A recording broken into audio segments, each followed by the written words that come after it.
So I titled our sermon today from 1 Corinthians chapter 8 as Making Relationships Work, applying grace to relationships.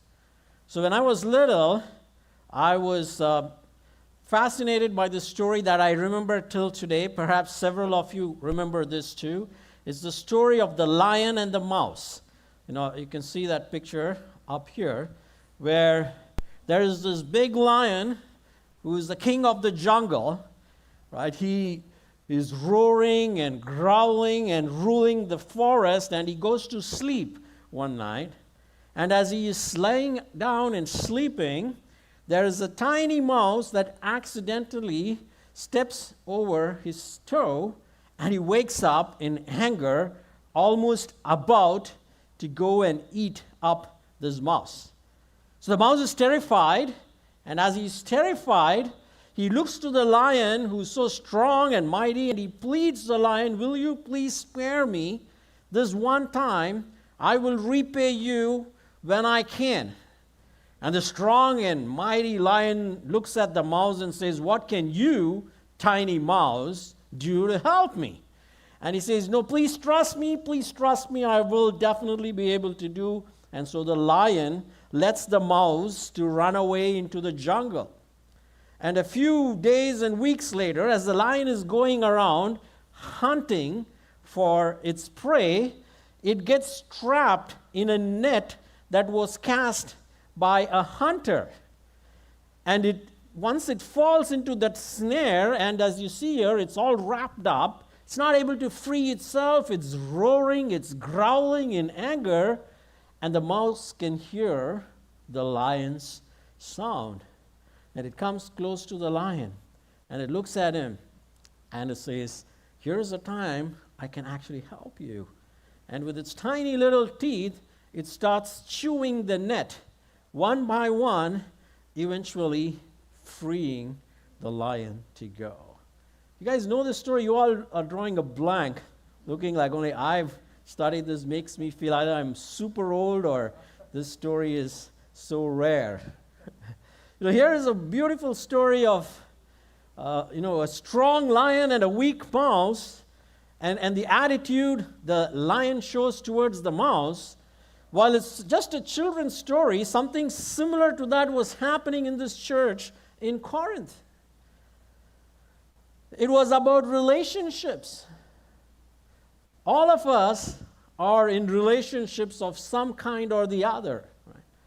We have our friends at school or work, our neighbors, you're married, your children, and family. If you've been in any kind of relationships, you would ask the question, why is it hard for people to get along? Especially when people perceive they have significant differences.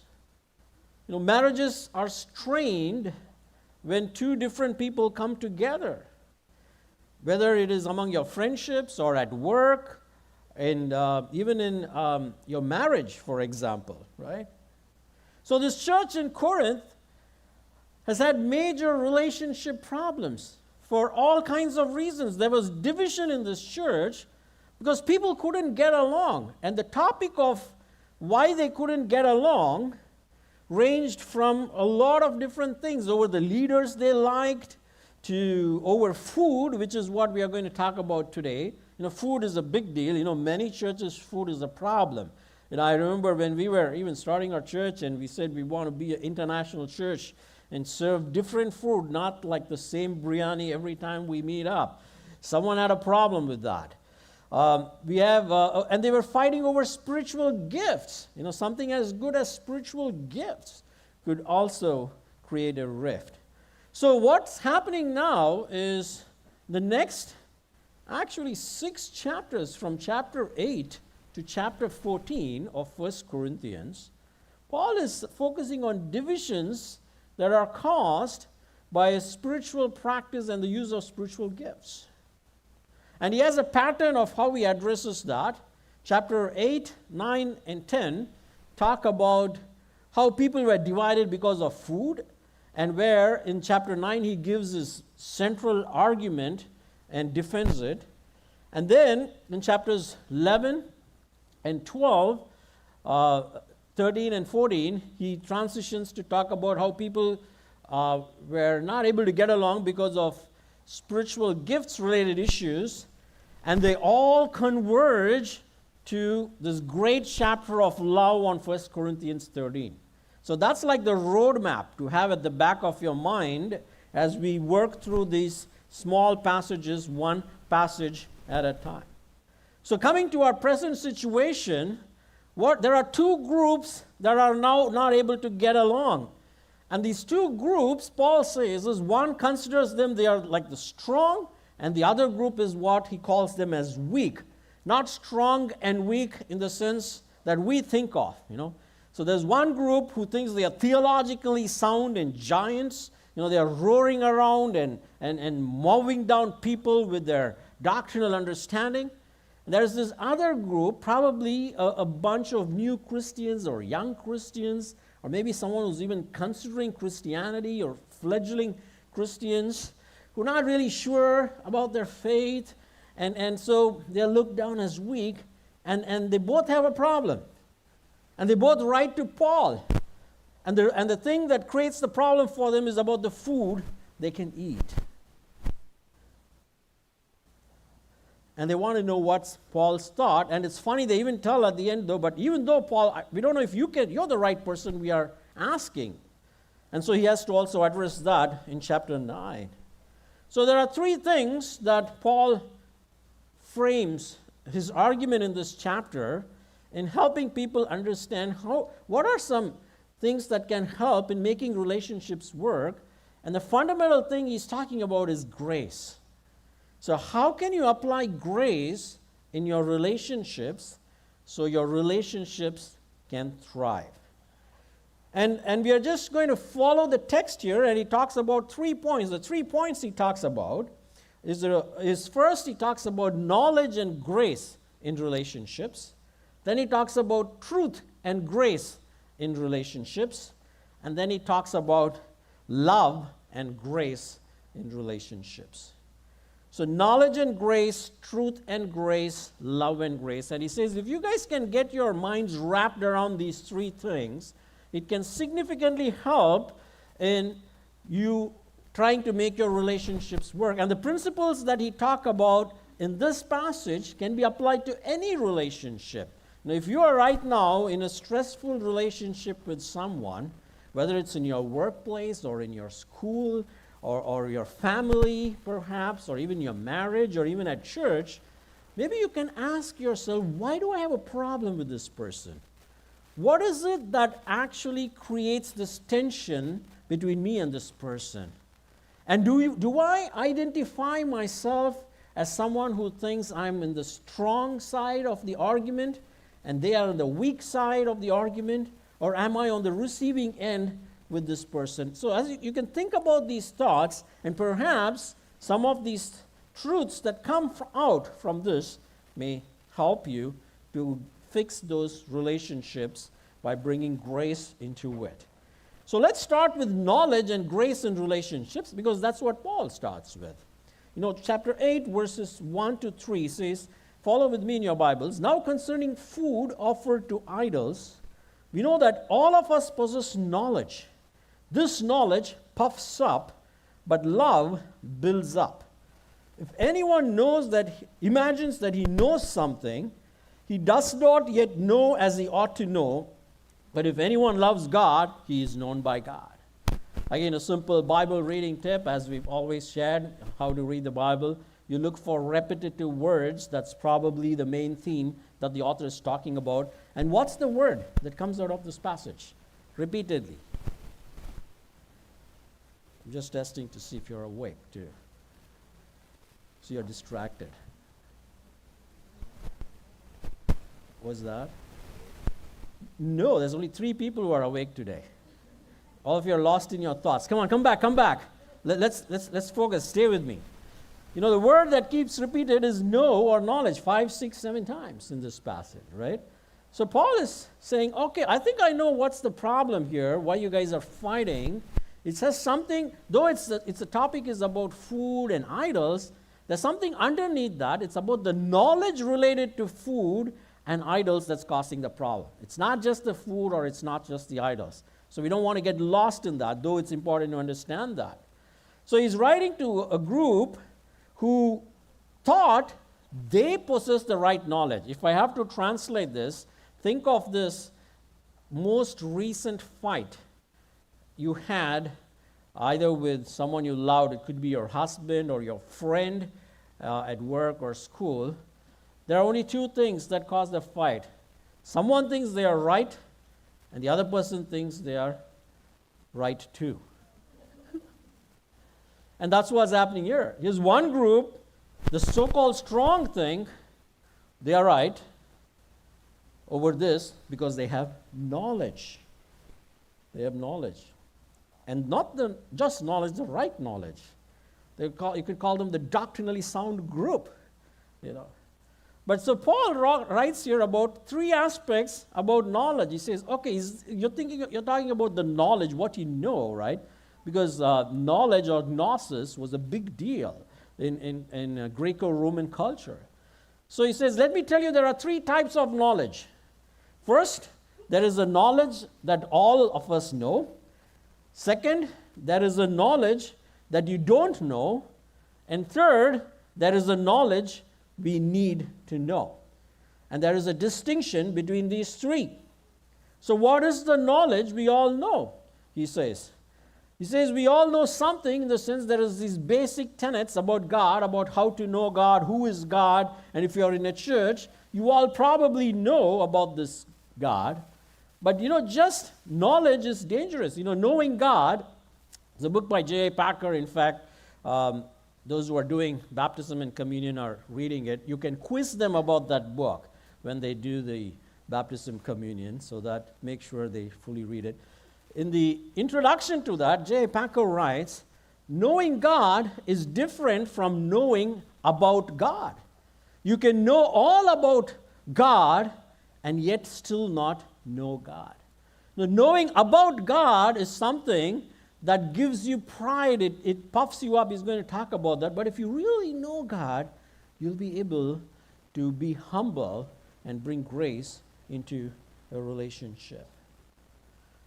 And he uses two imageries here. He says a type of knowledge puffs up. Puff up is like you're blowing air into a balloon or something that makes it look bigger. Before you blow it, it's just a tiny piece of plastic that's just in the palm of your hand. But when you blow it, it can become humongous and gigantic. I still see these huge black balloons we had for the graduation Sunday floating around. If you pop it, it's just so small.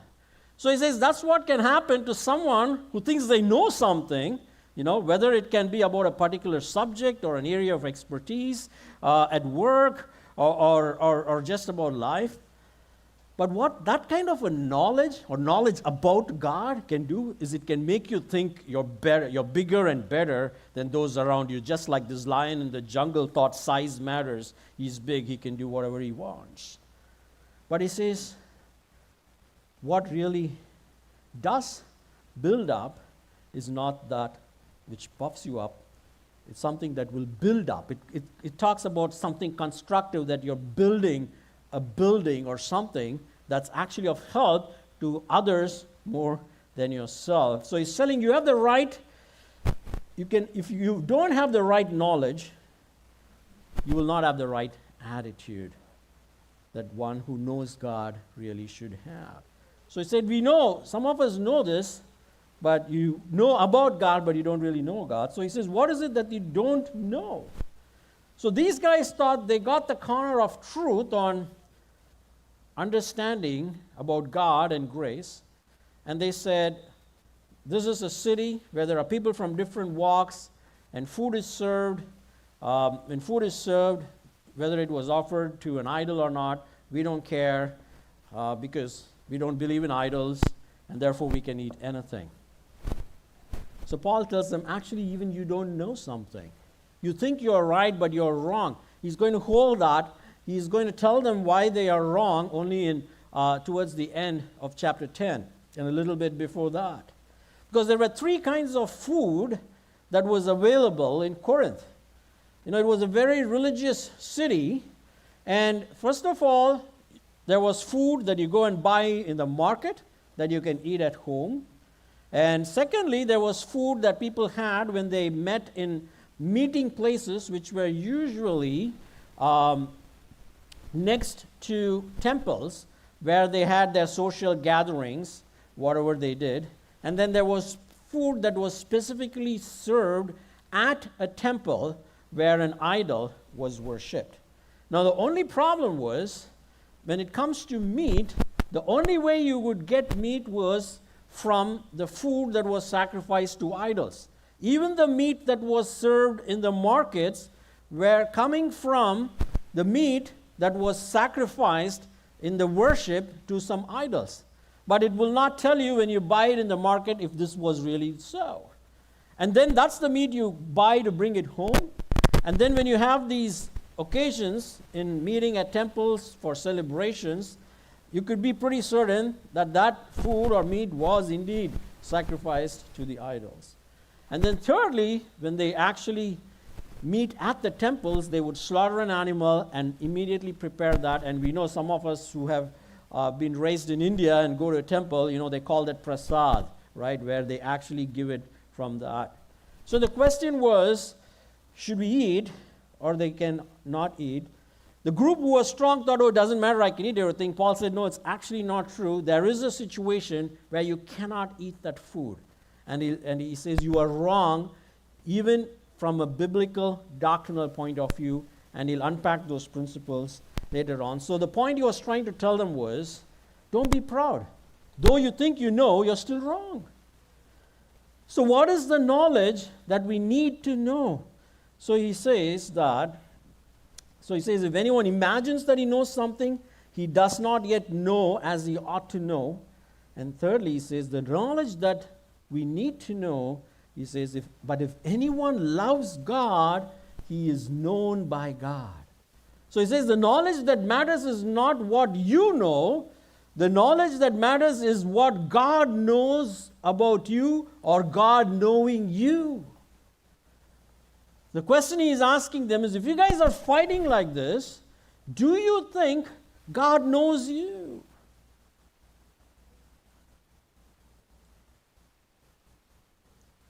And why would God know you? What does it mean that God knows you?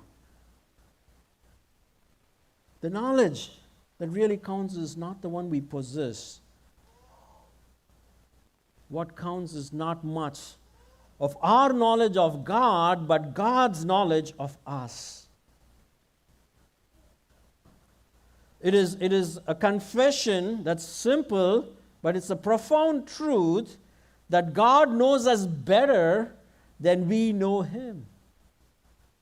It is in this knowledge of us where our true identity is found and where we have to rest.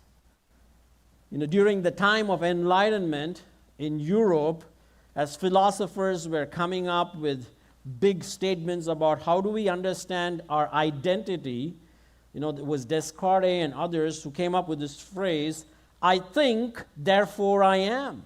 What it basically says is, I differentiate myself from others purely based on my knowledge and perception of myself. But what Paul is radically addressing that, because it was flowing from a Greek philosophy, is, it's not I think, therefore I am. It says, I am known, therefore I am, is what you ought to be thinking. Because when you are known by God, what it means is there is an unconditional, gracious acceptance by God. How can God know us, like really know us, and yet, given our sinfulness, not reject us? The only reason God knows you and me and still loves you and me despite our sinfulness is because He doesn't see you or me. He sees us in His Son, Jesus Christ. John Calvin, he writes this. He says, when God beholds His image in us, He does that not by looking at that which He has put into us by nature, but at that which He has put into us by grace.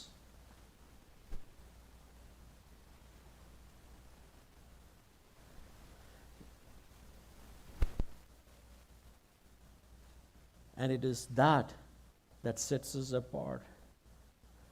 To know God, or rather to be known by Him, means to be in covenant with Him. In covenant with Him. And that's the question Paul is asking. You guys are fighting about who knows what or who knows better. But the question is to both of you, because both were looking down at each other in one sense. You know, the weaker guys were looking down at those guys who were strong and saying they're just, being bullies, but we are better, we are showing grace, we are nicer. Paul says, no, it's not what you know or don't know. Does God know you? Do you know if God knows you? That should humble you. If God knows you, despite you being such a sinful person, you need to show that grace to someone who may perhaps hold a different perspective than you on an aspect of truth that even you don't know fully. If that can happen in any relationship when there is a fight or an argument, understanding that though we are always wrong, God still loves us. And even if the other person I perceive may be wrong, I can still and must love that person. And that's bringing grace and knowledge together. That's the intersection of knowledge and grace. Then he moves on in the next part to talk about truth and grace in relationships. Verses 4 onwards, he says, therefore, as to the eating of food offered to idols, we know that an idol has no real existence, and that there is no God but one. For although there may be so-called gods in heaven or on earth, as indeed there are many gods and many lords, yet for us there is one God, the Father, from whom are all things and for whom we exist, and one Lord Jesus Christ, through whom are all things and through whom we exist. So coming again to the issue at stake, Paul is clarifying, you want to make your relationships work, but you don't have to do it at the cost of truth, because truth matters. You don't have to sacrifice the truth of God or His Word in order to be friends with everybody. Warren Wiersbe has this beautiful quote. Listen to this. He says, truth without love is brutality, and love without truth is hypocrisy. Let me repeat. Can you all say this together? Maybe. Again, another test check here. Truth without love is brutality, and love without truth is hypocrisy. Very profound, isn't it? So that's what one group who was strong was doing. It's like if we got the corner of truth, and there was no love, they're being brutal in their relationships with each other.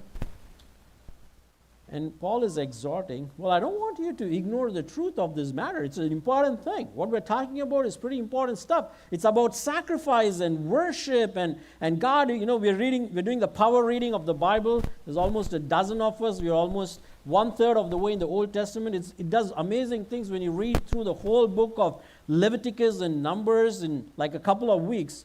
You can see how God cares about sacrifice and how even when you have to sacrifice a particular animal, how it is chosen, how it should be, and how it should reflect the holiness of God, and how people can transfer their sins on it, and how He is so mad at people who sacrifice to other animals. The only time He gets really ticked off with the people of Israel, though they keep grumbling and they don't listen to what He does, He still is gracious. He gives them manna. He sends the pillar of cloud and fire and takes care. The only thing that ticks Him off is when they build His golden calf and offer a sacrifice and worship. He says, you're not going to enter the promised land. You're done. That's how jealous God is. So it's a big deal. There's some truths here we can't ignore. And Paul's saying, I don't want you to ignore here, guys. We know that there are no idols. He affirms that. And the truth is that he's talking about here is again a truth that keeps repeatedly coming in the Old Testament. Those who are reading will understand it's called the Shema, especially from Deuteronomy. God is one, and you cannot worship any other gods. And it comes throughout the Bible. But he also says, but there are many so-called gods and lords, not that they exist in and of itself. These are gods and lords people perceive in their minds and give power to. Anything we make up in our minds that we want to worship or give power to or pledge allegiance to becomes a god or a lord or an idol. It could be an explicit religion, or it could be our own man-made idols. And what do they all do? Whether if you're a religious person and you belong to another religion, or if you're not a very religious person, or even it could be someone at church or have listened or understand God's word, your idol could just be something like money or power or career or whatever it may be, because you actually are afraid of that. But they all do only one thing. You know what they do? They say you always have to measure up. The Bible calls it the covenant of works. You got to be better. That's what we spoke about a couple of weeks ago in the sermon on Am I Enough? If you want to go back and look at that. All of the world religions say you have to be good to be accepted by God. You have to be good to be accepted by others. Christianity is the only religion that says we can't be good enough to be accepted by God. Therefore, if someone is actually better than me, or even a good person, or a nice person, and there are actually many people who are not Christians, who are more nicer and more good than Christians, but that's not a problem. We can acknowledge that and not feel terrible about it or be defensive. You know why? Because it's not their goodness or their niceness that's going to get them to God. It's only what God did in His Son, Jesus Christ. And so I don't have to feel threatened or afraid, and I don't have to put them down. I can affirm that, even though I differ from their religious faiths and principles. But I can feel for them because they're living under this terrible burden. They have to keep getting better, and better, that perhaps somehow, some way, they may reach God. And he says, when you do that, you make them the Lord of your life. I have to get this better grade, or make it to this particular school, or get this dream job to know that I'll be accepted by others. That's a terrible burden, isn't it? And he says, verse 6, yet for us there is one God, the Father, from whom are all things and for whom we exist, and one Lord, Jesus Christ, through whom are all things and through whom we exist. He says we have one God who is our Father, and that's grace. And because He loves us, He gave us His Son so we can be accepted, not by just trying to get better and better. And we have Jesus Christ. It's really from Him, because Jesus chose to give His life for you and me and die the death that you and I ought to have died. Now we can have a relationship with God, and we are accepted both physically and spiritually. That's grace. So He's reminding everyone is equally accepted before God. Your knowledge doesn't make you more beautiful or meritorious to be accepted. Knowing something more or less does not make one more or less accepted by God. And you may be thinking, well, I don't do this really, there's no food, there's no idolatry or whatever. But you can ask yourself, when you're sitting in a study group, in a Bible study or whatever, and there's a question and someone answers, and you think, oh, that's just a stupid answer. Man, their theology must be so whacked up. I think they're probably Armenians or something, That even thought comes into your mind, you're just doing exactly this. Looking down on a fellow brother or sister and completely forgetting you were not accepted because of the accuracy of your theology or the amount of theology. You were accepted by the grace of God, by what Jesus did. That's all that matters. That's all that ever mattered. And if you have experienced that grace of God, you can show that grace to those who are around us, even if they are from a different faith or a philosophy of understanding. That's the second point. That's the intersection of truth and grace. And then he moves to the last point. It's a lengthy section from verses 7 to 13 onwards. He says, love and grace in relationships. He says, however, not all possess this knowledge, but some, through former association with idols, eat food as really offered to an idol, and their conscience being weak is defiled. Food will not commend us to God. We are no worse off if we do not eat, and no better off if we do. But take care that this right of yours does not somehow become a stumbling block to the weak. For if anyone sees you who have knowledge eating in an idol's temple, will he not be encouraged, if his conscience is weak, to eat food offered to idols? And so by our knowledge this weak person is destroyed, the brother for whom Christ died. Thus sinning against your brothers and wounding their conscience when it is weak, you sin against Christ.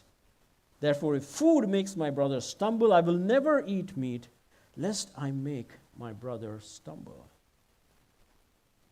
How to make relationships work? How to apply principles of grace to relationships? He says, focus on three things. First, understand one another. Second, model godliness. Third, focus on love, then being right. And you can apply that in all your relationship contexts where you're currently experiencing some tension. To ask yourself, to understand someone means I have to stop trying to be the one always talking and always presenting my view, to actually hearing them out, listening what they are saying. Maybe I could be wrong. None of us ever reach that point where we are never going to be perfect.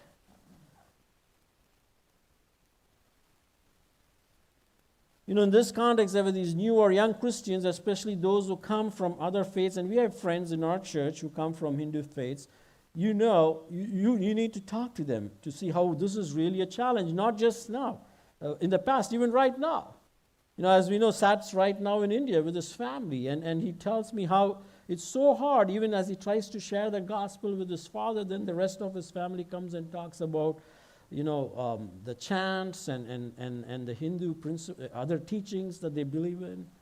And they serve food in his house right now. Sometimes we don't know where that food is from. This is a real struggle sometimes.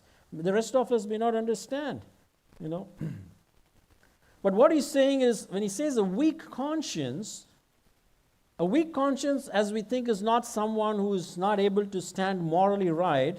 He's saying it's a conscience which is too weak to protect the person from feeling defiled, from feeling always guilty and condemned and defiled and polluted. Because they are new or young, these people are trying to make them feel, if you do this, that's it. So in other words, what Paul is saying is, he says your conscience is weak if it is not deeply oriented to the grace and love of God. These things are not going to defile you, my dear friends.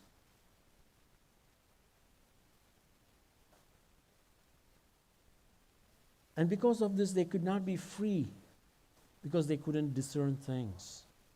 And Paul wants to tell them, no, this is not how it is. And the strong, he tells them, understand them. See where they are coming from. If they're already struggling with this, don't make it more harder. Diane Coutu, I think that's how you say her name, wrote this in Harvard Business Review. Actually, she wrote a book called How Making Relationships Work. That's the title of her book. I found out after I actually named my sermon for today, so I didn't lift it from that, okay? What was interesting, so I wanted to read, here's another secular author talking about principles on how to make relationships work. Let's see what she has to say. And this is what she says. It sounds simple, but in fact, you could capture all of my research findings with the metaphor of a salt shaker. Instead of filling it with salt, Fill it with all the ways you can say yes. And that's what a good relationship is. Yes, you say that's a good idea. Yes, that's a great point. I never thought of that. Yes, let's do that if you think it's important. She says you sprinkle yeses throughout your interactions. That's what a good relationship is. This is particularly important, she says, listen up, for men whose ability to accept influence from women is really one of the most critical issues in a relationship. Marriages, there you go, wake up, guys. Marriages where the men say to their partners, gee, that's a good point. Yeah, I could do that, are much more likely to succeed. This is from our research, okay? It's not from the Bible, so don't get me wrong here. In contrast, in a partnership that's troubled, the salt shaker is filled with all the ways you can say no.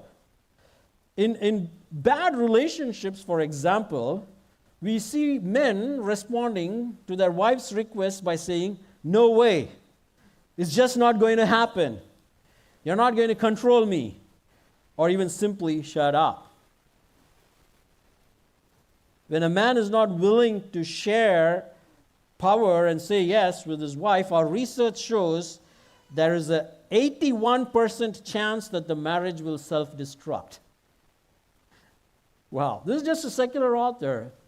I mean, we don't have to take what she says, but I think the theme is a bit close. It says, even if the person is having a different view than you are, show some understanding and acceptance. There needs to be an accepting grace to make any relationship work. And it's not just that, he says model it. He says it has to be modeled with godliness. You need to do, if you understand that's where they are coming from, and the other person perhaps needs to grow in their understanding and not let this stumble in their walk with God and feel terrible and guilty and miserable, he says you need to model it because you know food has no value. But if you're going to focus on being right in your doctrine and truth and see that this person doesn't have that knowledge, it's not modeling godliness. It's actually going to make that brother to sin in many ways, either by eating it, and he specifically tells here, he gives a point here where even these guys would be wrong, is if you are explicitly eating food that is served before you, Paul's principle is simple, eat without a question. But if they say this was sacrificed to an idol, you cannot eat. Because it's not just eating the food, it means you're implying with them, you're joining with them in worshiping of their other god.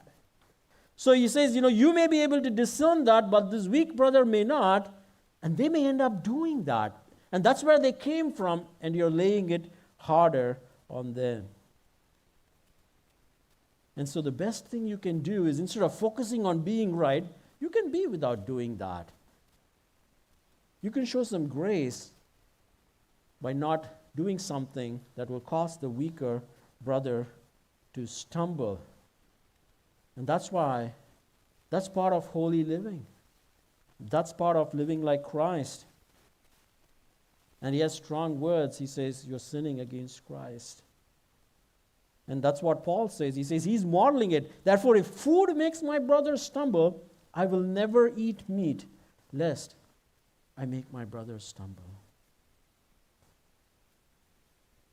Because if I truly love my weaker brother, I will not want to cause him to fall because of my practice. And the reason we all can do this was because Jesus Christ was the one who ultimately modeled this for us. Jesus Christ, though being strong and mighty and powerful and creator of this world, actually chose to become weak, emptying himself to the point of being a slave or a bond servant on the cross so that you and I can have eternal life. And that's grace coming into relationships.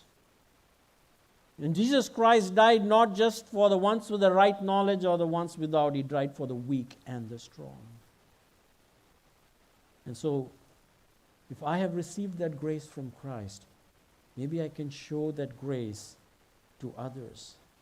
Maybe for some it may not be about food. It could be about watching some movies or TV shows, especially with kids. Things are becoming very challenging these days, isn't it? And it's funny, I always never understood how Hollywood comes up with this concept of rating. Some movies are rated G, and some are PG, and some are PG-13, and some are rated R, which means they somehow have the secret knowledge at which age you become immune to negative things. It's as though like adults can magically withstand anything that's thrown up on the screen. I think adults are equally vulnerable as kids. And so that's a kind of a gray area. You need to exercise discernment, but at the same time, don't look down on someone who thinks it's okay. But there may be some things which may never be okay for anybody, right? For some, it could be playing video games. There are all these subjective categories, but these are places for us to think, how can we bring grace into our relationships so that we are able to reflect the love of Christ? So as we close today, I want to encourage you as you think about the relationship struggles you have. Ask yourself this question. Am I reveling in my knowledge about that thing and which is causing me pride to make me feel I am right or the other person is wrong? Am I focused on my right to be right? Or am I displaying God's grace to understand them and to love them no matter what, so that we will have this relationship mended, whether it's in a home or with friends or in the church, and we can reflect God's love to those around them. Let's pray.